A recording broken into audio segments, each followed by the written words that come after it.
देखो 5.2 एक्सरसाइज का 9वां क्वेश्चन क्या कहता है। कहता है कि तीसरे पद किसी एपी का तीसरा पद 4 है और 9वां पद 8 है, तो कौन सा पद 0 होगा? नहीं, क्यावां पद 0 होगा। ठीक है, तो जब तीसरा पद दिया तो यहाँ पर तुम लोग क्या मिस्टेक कर रहे थे कि A3 = 4 लिखना छोड़ करके A3 = A + 2D = 4 कर रहे थे। कोई ज़रूरी नहीं है ऐसा करने का, समीकरण तो यही बन जा रहा है, बात बुझे कि नहीं। जैसे A3 = 4 है तो 4 रहने दो वहीं। A3 के लिए हम A + 2D कर देंगे और इधर 4 कर देंगे, तो यह सही होगा कि नहीं होगा? ये ना सही होगा, वो उतने करने की जरूरत ही नहीं था। B 4 यहाँ रहेंगे, A3 = A + 2D हो जाएगा ना। समीकरण 1 इसको मान लीजिए। फिर A9 = -8 रहने दो। A9 के लिए A + हम 8D करेंगे = -8। समीकरण तो हो गया ना। अब समीकरण 1 और 2 से क्या है कि A + 2D = 4, A + 8D = -8। यहाँ पर माइनस, यहाँ माइनस और यहाँ प्लस करेंगे, कटे तो यहाँ -6D = 12 कटा देंगे। यहाँ पे D = -2, तो -2 छोड़ रही थी, आगे जा करके -3 पता है कि नहीं। अब D का मान समीकरण 1 में रखने पर, ठीक है, A + 2D = 4, A + 2 × -2 = 4। अब यहाँ फिर तुम मिस्टेक कर रही,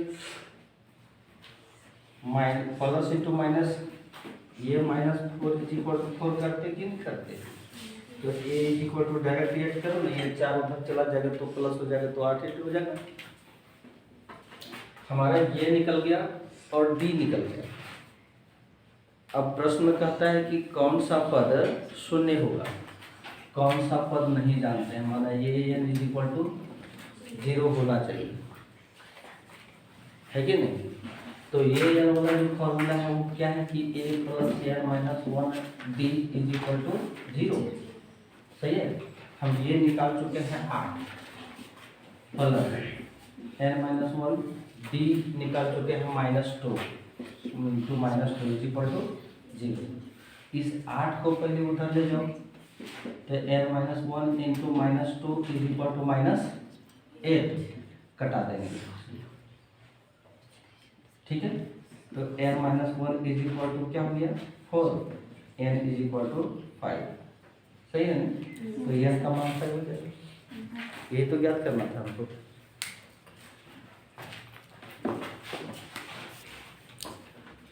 अच्छा, मान के चलो कि अगर इस एपी का ये 3 है, ये 8 है, ये 13 है, तो यहाँ सार अंतर कितना हो जा रहा है? 5, 8 × 5 = 13 है, 3 × 5 = 8, 13, 5 का अंतर हो रहा है। तो यहाँ पर जरा सा बताओ कि ये इसके पहले 153 के पहले एक पद का नाम अगर बताते कि 5 यहाँ पर माइनस कर देंगे, जो आएगा वो यहाँ होगा कि नहीं? 248 और फिर यहाँ 253 होगा कि नहीं। अब इधर से क्या करेंगे, इधर से इधर जाएंगे हम लोग 20वां पद। 2 तरीका है इसका। अभी पहले एक तरीका देख लो, आसान वाला तरीका, फिर एक और तरीका तुमको बता देंगे उधर, ठीक है ना। तो अंतिम पद से 20वां पद, अगर इधर से हम चले तो इधर हम इसी को ये काहे मानेंगे। जब उधर से चलना है तो ये उधर मानते, हमारा ये इधर हो जाएगा, अंतिम पद ये हो जाएगा। जब इधर से हमको चलना है तो प्रथम पद ये होगा, सार अंतर इसमें से इसको घटाएंगे, होगा कि नहीं होगा। तो 20वां पद नहीं क्या होगा, देखो तुरंत बन जाएगा। लिखेंगे अंतिम पद से 20वां पद प्राप्त करने के लिए ये इज इक्वल टू 253 और D is equal to D निकाला जाता है दूसरे पद में प्रथम पद को माइनस करते हैं। तो ये प्रथम पद है, ये दूसरा पद है, दूसरा पद में प्रथम पद को माइनस करो तो यानी 248 में 253 को माइनस करो, थोड़ा उल्टा हो गया है यहाँ है? तो माइनस क्या हो जाएगा 5। ठीक है, अब हमको चाहिए ये 20, तो a प्लस n-1 ठीक।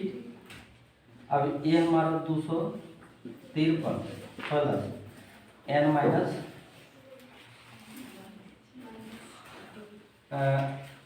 यहाँ पर 19d नहीं कर सकते थे क्या?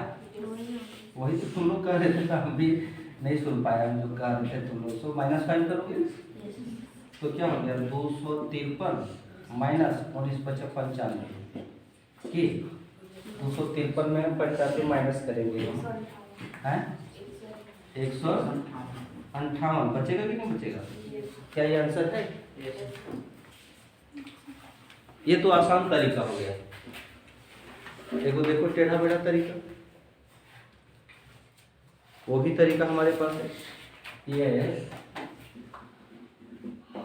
फर्स्ट मेथड हो गया ना।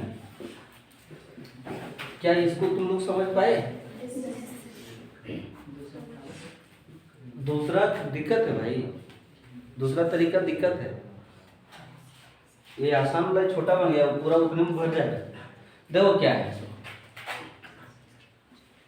सेकंड मेथड, नहीं यहाँ पर एपी जो दिया हुआ है वो ये है 3, 5, 3 आ गया 8, 13 से लेकर के 253। ये 253 यानी ये इज इक्वल टू 3 है, डी इज इक्वल टू 5 है। यहाँ डी इज इक्वल टू -5 आया था क्योंकि अंतिम पद से हम इधर आए थे ना। अब इधर प्रथम पद से उधर जा रहे हैं तो डी इज इक्वल टू यहाँ 5 आ रहा है। क्या दिक्कत है क्या?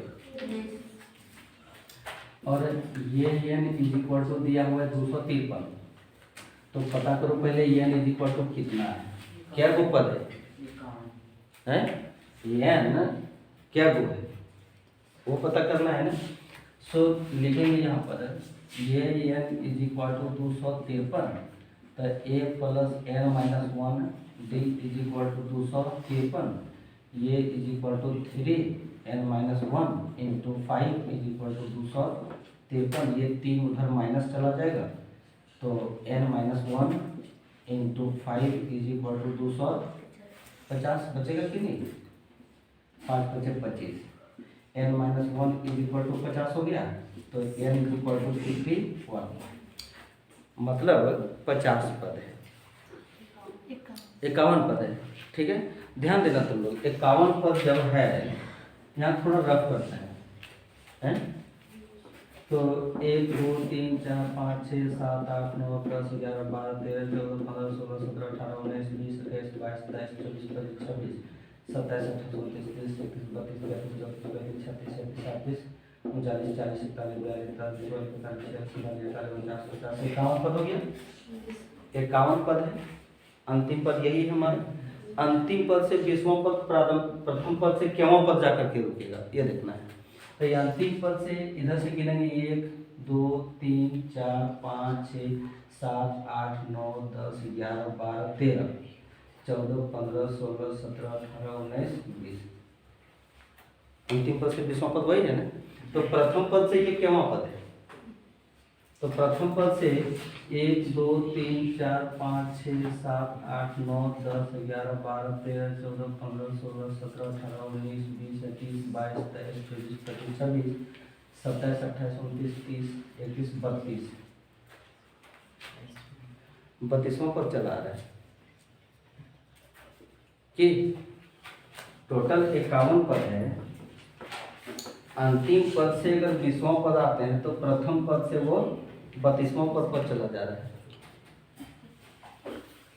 तुम देख लो, हमको इधर से 32वां पद ज्ञात करना है, तब ना अंतिम पद से 20वां पद आएंगे। टोटल 51 है, ठीक है। सो यहाँ पर 32वां पद ज्ञात करोगे, अगर क्वेश्चन ज्ञात करोगे तब 31वां पद है 31वां, हाँ मिस्टेक हो गया गिनने में, 31वां पद ज्ञात होगा हमारा, 20वां पद नहीं 31वां पद होगा, एक पद बढ़ जाएगा नहीं, तो लिखेंगे अंतिम पद से 20वां पद प्रारंभिक पद से 51 माइनस 20 इज इक्वल टू 31वां पद आ जाएगा।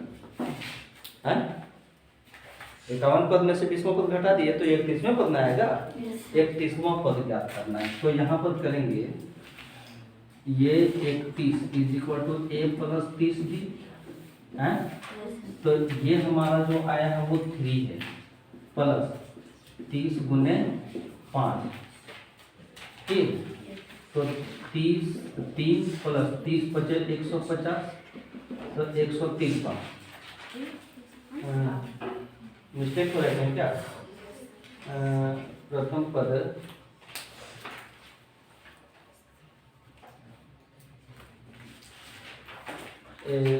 तीसवां पद ज्ञात करना है, तो 32 आ रहा था। अगर यहाँ पर हम तो 5 दिया 15 3 18 32 हो रहा था, तुम लोग 32 नहीं किए थे। यहाँ प्लस 1 हो जाएगा, 31 प्लस 1 इज इक्वल टू 32वां पद, वो मिस्टेक था। तो यहाँ 32 करो, तब यहाँ 31 होगा, तब आया आंसर। हम सोचे हम मिस्टेक कर रहे थे, लेकिन तुम लोग मिस्टेक कर रहे थे, समझे कि नहीं? तो एक ये भी तरीका है हमारा, इससे बेहतर ये है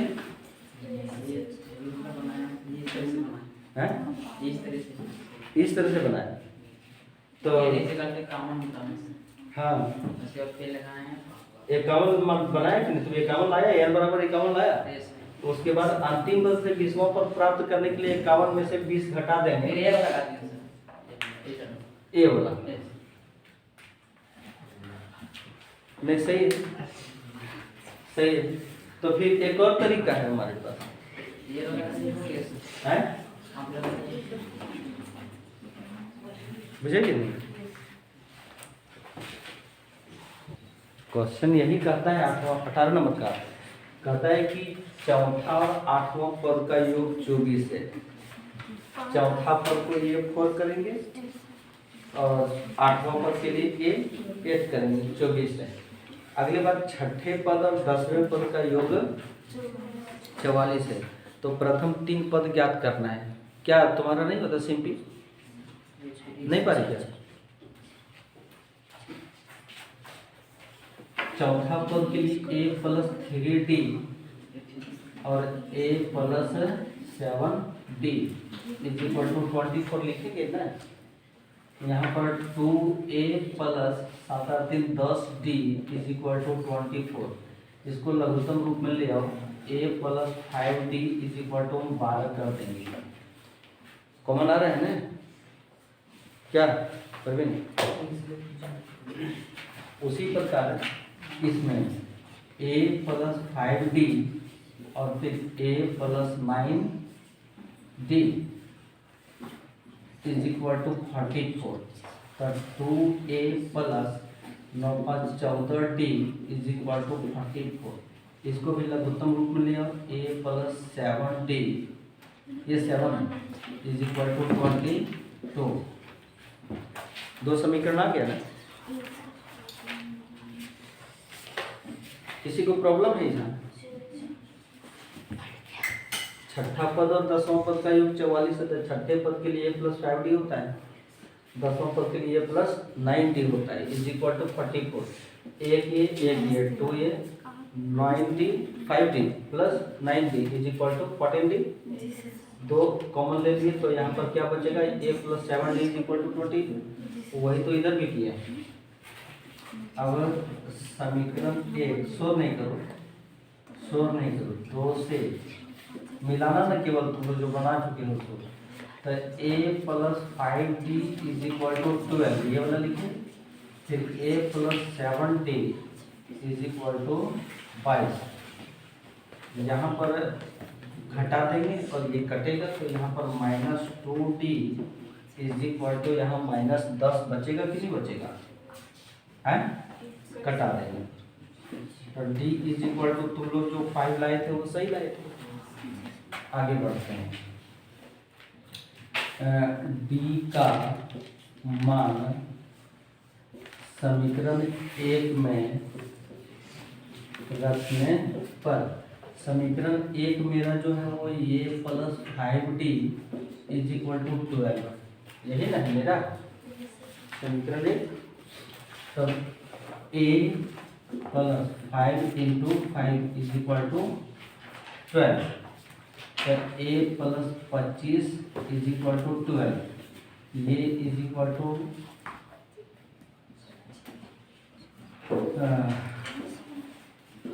12 में से 25 घटा देंगे तो कितना बचेगा, -13 है बचेगा ना। अब कहते हैं इसके प्रथम 3 पद ज्ञात करना है। तो प्रथम पद ज्ञात हो गया, ये प्रथम पद है -13, ठीक है। दूसरा पद, दूसरा पद a + d होता है ना। दूसरा पद के लिए हम a2 लिखते हैं तो a + d करेंगे ना भाई। तो a हमारा आ गया -13 और ये d जो आया था वो 5 आया था, -7 है। 8 7 8 5 13 -8 होगा। तीसरा पद यानी a3 करेंगे तो a + 2d यानी -13 2 × 5 -13 + 10 = -3।